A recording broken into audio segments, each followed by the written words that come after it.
ایک شرابی کا، اور اس شرابی کی زندگی میں ایک ایسا ٹرننگ پوائنٹ آیا جس نے اس کی زندگی کو بدل کر رکھ دیا اور کہاں پہنچا دیا. بہت امیزنگ اسٹوری ہے.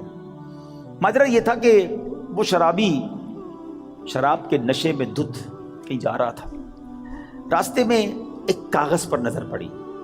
ماشاءاللہ یہاں قرآن پڑھنے والے، پڑھانے والے، اپنی دکانوں پر بھی ماشاءاللہ مدرسہ لگانے والے موجود ہیں. تو آج قرآن پاک کی صرف ایک آیت کی فضیلت کی میں نے بات کرنی ہے. پورے قرآن کی شان تو نرالی ہے، ایک آیت میں کیا کچھ ہے اس سے اندازہ ہوگا کہ پھر رب کے کلام میں کتنی عظمتیں ہیں. تو وہ جو شراب کے نشے میں دھت جا رہے تھے، انہوں نے دیکھا کہ ایک کاغذ کا ٹکڑا پڑا ہے اور اس پر بسم اللہ الرحمن الرحیم لکھا ہوا ہے. اب اس کو خیال آیا کہ میرے رب کا نام زمین پر. ادب کا خیال آیا، عزت کا خیال آیا کہ یہ نہیں ہونا چاہیے. حالانکہ وہ غلط کام کر رہے تھے، شراب میں تھے، مگر عطر خریدا، اس کاغذ کے ٹکڑے کو صاف کیا، اسے عطر لگایا اور بلند جگہ پر رکھا. اس کے بعد وہ اپنے کام میں مگن ہو گئے. اسی رات ایک بزرگ کو خواب میں زیارت ہوئی کہ جاؤ میرے اس بندے کو جا کر کہو کہ تم نے میرے نام کو پاک اور صاف جگہ پر رکھا، بلند جگہ پر رکھا، ہم تمہارے نام کو بھی بلند کریں گے. اب بزرگ اس بندے کو جانتے تھے کہ وہ تو شرابی ہے. شرابی کے لیے یہ پیغام کیسے ہو سکتا ہے؟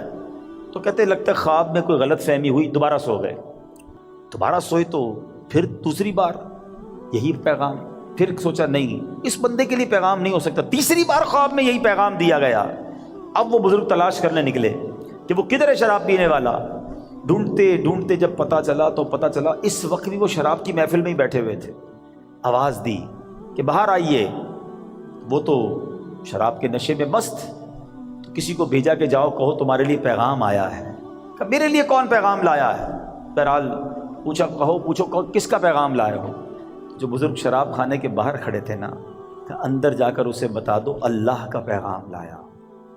اب جب یہ سننا تھا تو جھرجھری سی آ گئی. کھڑے ہوئے، باہر آئے، اور جب یہ بات بزرگ نے بتائی کہ مجھے تو نہیں پتا تم نے کیا کیا ہے، 3 بار خواب میں مجھے یہ کہا گیا ہے کہ تمہیں بتا دوں تم نے رب کے نام کو جو تعظیم کی ہے، بسم اللہ الرحمن الرحیم کو معطر کیا، اسے بلند جگہ پر رکھا ہے. مجھے یہ پیغام ملا ہے کہ تمہیں بھی تمہارے نام کو بلندی دی جائے گی، تمہیں عزت اور مرتبہ دیا جائے گا.